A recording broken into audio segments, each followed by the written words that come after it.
ल हेर magnification is equal to size of image upon size of object size of इमेजलाई I भनिन्छ size of अब्जेक्टलाई O भनिन्छ I by O magnification is equal to I by O पनि भनिन्छ हैन ल अब यो म्याग्निफिकेसनलाई अर्को ल्याङ्ग्वेजमा पनि डिफाइन गर्न सकिन्छ है जस्तै म एउटा फिगर बनाउँछु यहाँ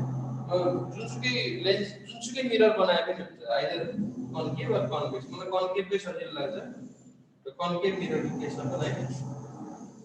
हैन यो एउटा अब्जेक्ट हो हैन यो हामी उभिरहेका छौं ऐनाको अगाडि यसको साइज भनेको ओ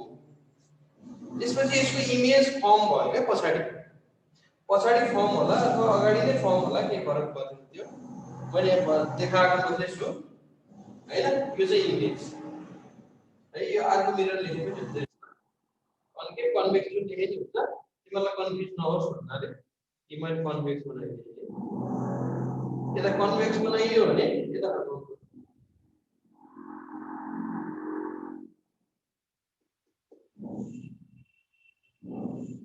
कन्भेक्स मिररमा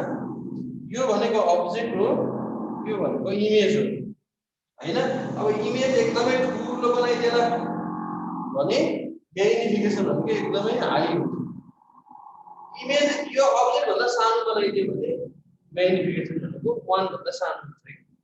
त्यही भएर यो इमेजको साइज कति बनाउँछ भन्ने हैन भन्नेमा भर पर्छ म्याग्निफिकेसन त्यही भएर हामीले आई बाइ ओ गर्छौं के आई बाइ ओ भनेको अब यो अब्जेक्ट देखि पोलसम्मको डिस्टेन्सलाई हामीले यु भनिन्छ यु भनेको अब्जेक्ट डिस्टेन्स हो र पोलदेखि इमेजसम्मको डिस्टेन्सलाई हामीले भी भनिन्छ है भनेपछि अब्जेक्ट डिस्टेन्स यु र इमेज डिस्टेन्स भी हो भने म्याग्निफिकेसनलाई अर्को टर्ममा पनि डिफाइन गर्न सकियो this is the ratio of object distance image distance and object distance त्यही भएर के भनेको हुन्छ it can also be defined as it can also be defined as the ratio of defined as the ratio of image distance and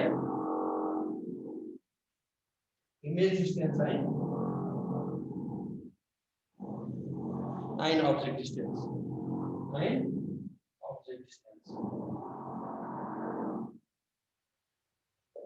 image distance र object distance को चाहिँ ratio that is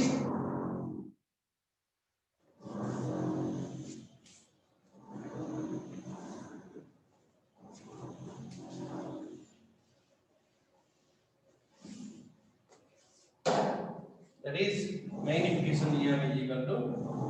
v by u पनि भन्ने अथवा यहाँ is equal to v by u बराबर I by u पनि हुन्छ यसबाट हामीले न्यूमेरिकल प्रब्लमहरु सल्भ गर्नुपर्छ है यो रिलेसन याद गर्नु पर्यो तिमीहरुले ल अब आज म एक्जाममा सोध्ने क्वेशन स्टार्ट गर्न गइरहेको छु त्यो क्वेशन हो relation between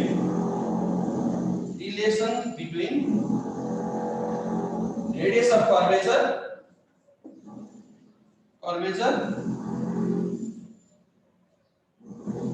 r and focal length r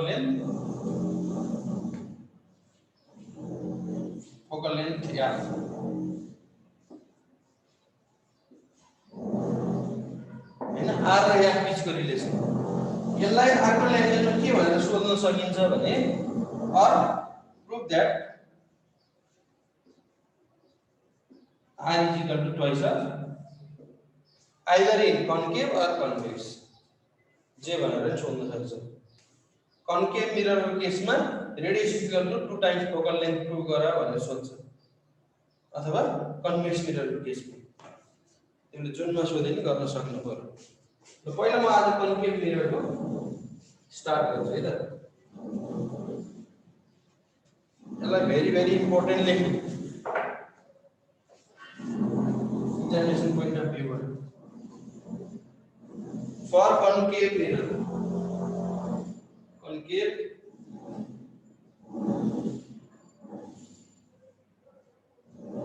यसको लागि फिगर बनाउनु पर्यो concave mirror को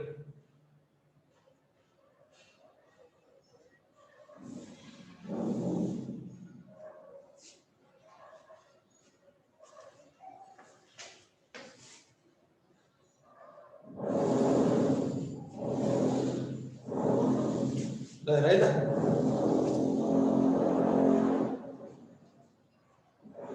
यो भनेको पोल भइहाल्यो र एउटा रे चाहिँ इन्फाइनाइटबाट आउँछ मिररमा आएको छ मिररले के गर्छ रिफ्लेक्ट गरिदिन्छ यसरी कहाँ हुँदै रिफ्लेक्ट गर्छ थाहा छ कहाँबाट जान्छ भन्दा यो जहिले पनि इन्फाइनाइटबाट आएको रे मिररले फोकस हुँदै बाहिर पठाइदिन्छ फोकसमा कट गर्छ के यो रेले फिगर राम्रोसँग बुझ है यो सबै फिगरकै छ फिगर बुझ्यो भने आफैले हेर्न सक्छ ल इन्फाइनाइटबाट रे आयो मिररमा ठोक्यो मिररले फोकस हुँदै बाहिर फाल्यो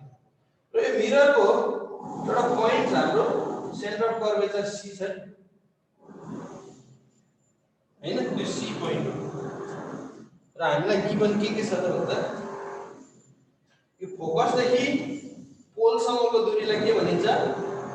फोकसदेखि पोलसम्मको डिस्टेन्सलाई चाहिँ हामीले याफ भनिन्छ फोकल लेन्थ भनिन्छ यो डिस्टेन्स चाहिँ यहाँदेखि यहाँसम्म त्यसपछि सेन्टर अफ कर्वेचरदेखि पोलसम्मको डिस्टेन्सलाई के भनिन्छ के भन्ने ल रेडियस अफ कर्वेचर r भनिन्छ रेडियस अफ कर्वेचर r भनिन्छ डिस्टेन्स पनि दिया छ हामीलाई दुईटा र अब म यहाँ के गर्नु छ त भन्दा r = ट्वाइस f प्रुफ गर्नु छ r = ट्वाइस f प्रुफ गर्नु पर्ने छ हैन अब फिगरमा देख्दाखेरि यसको डबल यो होला नि त जस्तो लाग्छ हामीलाई हैन तर यो फिगरमा देखे हुन्छ कहिलेकाहीँ सेन्टर कर्वेचर यहाँ बनाउँदाखेरि त फेरि डबल हुँदैन नि त हैन त्यही भएर यसमा चाहिँ के गर्न सकिन्छ भन्दा तिम्रो चाहिँ यो प्रुफ गर्नलाई एउटा तिम्रो चाहिँ ल अफ रिफ्लेक्सनको हेल्प लिनुपर्छ है जस्तै जहिले पनि के हुन्छ भन्दा सेन्टर अफ कर्वेचरबाट तानिएको लाइनले मिररमा चाहिँ 90 डिग्री बनाउँछ के मिररमा नर्मल हुन्छ के मैले भन्न खोजेको के हो भन्दा जस्तै तिम्रो चाहिँ यो स्फियर सर्कल भयो यो सर्कलको सेन्टरबाट एउटा लाइन तान्यो भने त्यो रेडियस हुन्छ के त्यो रेडियस जहिले पनि के हुन्छ त भन्दा सर्कलसँग 90 डिग्रीको कोण बनाउँछ भने के त भन्दा तिम्रो चाहिँ यो सेन्टर अफ कर्वेचरबाट तानिएको लाइनले यो नर्मलको काम गर्छ के दिस इज द नर्मल मैले डट लाइन तानेको छु नि यहाँ सानो डट लाइन हेर्दा यो नर्मल हो दिस इज द नर्मल यो नर्मल हो भने यो एंगल अफ इन्सिडेन्स आई हो हामी सबैलाई थाहा छ हैन अनि यो एंगल अफ के हो reflection R angle of incidence I र एंगल अफ रिफ्लेक्सन आर भन्ने कुरा हामीलाई थाहा भयो ल ठीक छ यो आई र आर हामीलाई थाहा भयो किनकि हाम्रो रिफ्लेक्सनको नियममा बीचमा नर्मल छ भने एकातिरको आई हुन्छ अर्कोतिर आर हुन्छ अब यो एंगल कति हुन्छ र कसले भन्न सक्छ त भन्नु त यो एंगल यो सी को एंगल यो एंगल कति हुन्छ यो पनि आई नै हुन्छ किन आई हुन्छ त भन्दा these are the two parallel lines दुईवटा प्यारलल लाइन्समा एउटा के छ एउटा तिम्रो लाइनले चाहिँ कट गरेको छ बिचमा भने यसलाई हामी के भन्छ कुन एंगल भन्छ यो भन त अल्टरनेट एंगल है यो अल्टरनेट एंगल हो नि त त्यही भएर यो आई भयो भने यो पनि आई नै हुन्छ अनि यो आई भयो भने यो आर हो त्यो आर पनि त आई हो नि ल अफ रिफ्लेक्सन ए यो आई भएपछि यो आर हो आर भएपछि आर पनि त आई बराबर हुन्छ भनेपछि यो एंगल र यो एंगल इक्वल हुने भयो यो दुईटा एंगल इक्वल भयो भने these two sides are equal. हैन? These two sides are equal. यो ट्रायंगल आयो, कुन ट्रायंगल आयो भन्दा CFO भन्ने पोइन्ट भनौं न। OFC भन्ने ट्रायंगलमा दुईवटा बेस एंगलहरु इक्वल भयो भने यी साइड पनि इक्वल हुन्छ। थाहा छ यो? थाहा छ है? भनेपछि तिम्रो चाहिँ आइसोसेलिस ट्रायंगल भयो के यो? आइसोसेलिस ट्रायंगलमा तिम्रो चाहिँ दुईवटा लाइनहरु इक्वल भयो। भनेपछि यो CF भन्ने लाइन र OF भन्ने लाइन पनि इक्वल हुन्छ है। फिगर बुझ्या छ? म फेरि अलि ठुलो बनाऊं? बुझ्या छ। मैले भन्नु खोजेको के हो भन्दा तिम्रो मैले यो ट्रायंगल लिने के CFO भन्ने ट्रायंगल लिए, CFO भन्ने ट्रायंगल, CFO भन्ने ट्रायंगलमा यो I र R इक्वल हुन्छ। यो I र R इक्वल भयो भने I र I हुन्छ। अनि यो I भएपछि यो कोण पनि I हुन्छ। हैन? अब यो I भएपछि के हुन्छ त भन्दा यो र पनि I र I दुईटा एंगल पनि इक्वल भयो। यी दुईटा एंगल इक्वल भएपछि यो आइसोसेलिस ट्रायंगल हो। यो CF भन्ने लाइन र OF भन्ने लाइन इक्वल देखियो के? CF र OF इक्वल भएपछि हाम्रो R equal to twice F आउँछ के? है त? के देखियो त भन्दा यहाँ चाहिँ इन पहिला कन्स्ट्रक्सन हेरौँ है यसको। कन्स्ट्रक्सन चाहिँ छोड्नु हुँदैन। कन्स्ट्रक्सनमा के छ भन्दा OC is perpendicular हैन? Perpendicular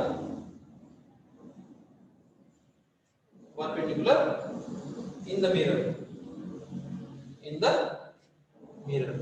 Mirror मा perpendicular छ। त्यसपछि taking triangle कुन ट्रायंगल लिन पर्यो त भन्दा तिम्रो OCF।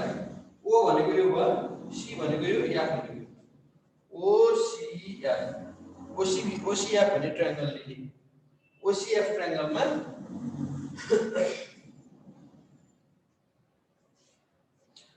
एंगल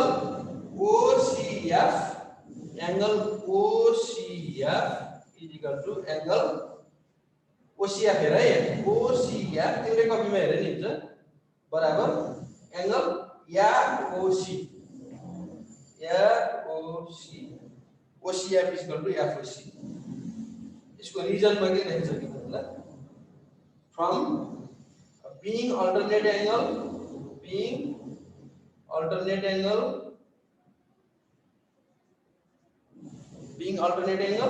एउटा भयो,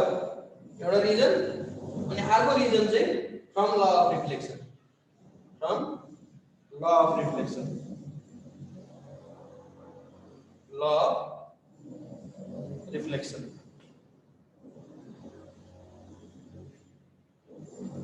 भनेपछि यो I is equal to I भयो के? यो भनेको नि I भयो, यो भनेको नि I भयो।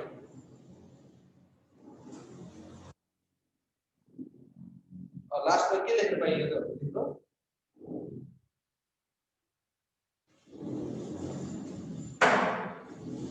सो यति भइसकेपछि side CF is equal to F। CF र F चाहिँ इक्वल भयो। यसको रिजन के त भन्दा being sides of isosceles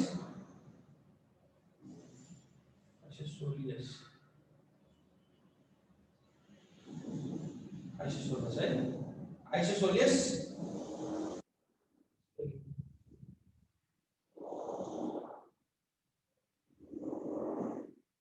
CELUS CES हो हैन? CES हो CELUS आइसोसेलिस ल ट्रायंगल ल अब यति भएपछि आइसोसेलिस ट्रायंगलमा यो साइड इक्वल भएपछि के हुन्छ त भन्दा फेरि again right again FO is equal to FP पनि हुन्छ अब यसको रिजल्ट चाहिँ तिमीले के दिन सक्छौ त भन्दा if O is very close to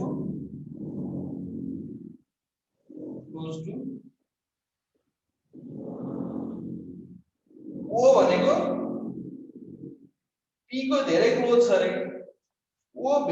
को धेरै क्लोज भएको बेलामा FO बराबर FP पनि हुन्छ रे FO बराबर FP पनि हुन्छ इक्वेसन 1 यो इक्वेसन लास्टमा के भन्यो from 1 and 2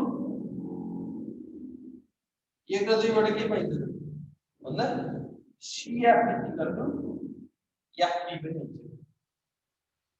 CF equal to FP पनि हुन्छ भनेपछि फाइनली के हुने भयो त भन्दा CF इक्वल टु FP है अर्को अघि रहेछ CF equal to FP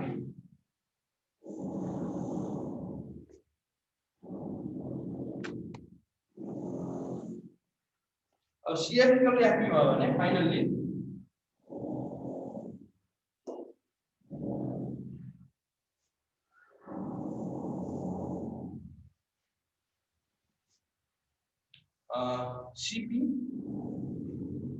CP बराबर CF प्लस FP हो CP भनेको R हो CF भनेको नि F हो CP भनेको FP भनेको नि R हो किन दुईटा इक्वल छ त यहाँ त F दुईटा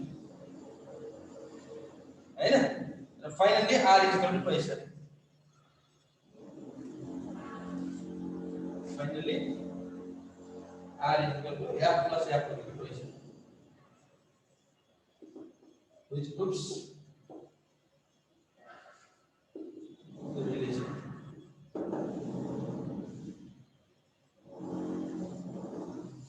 ल यो चाहिँ R equal to बुकमा पनि हेर्न सक्छौ नेटमा पनि हेर र एक्जाममा सोधेको क्वेशन र यसै गरी हामीले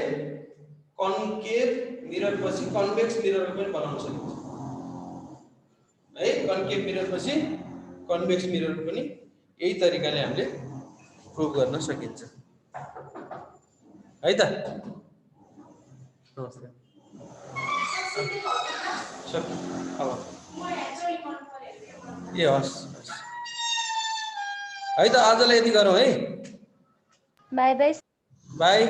ल अब नेक्स्ट बाय बाय सर तिमीहरुलाई होमवर्क चाहिँ यो कन्वेक्स मिररको गर है कन्वेक्स मेरो आइतबार आज सोमबार एक दिन लिन्छु क्लास र तिमीहरुको सोमबार लास्ट हुन्छ है सर है त हस् सर ल बाय सर बाय सर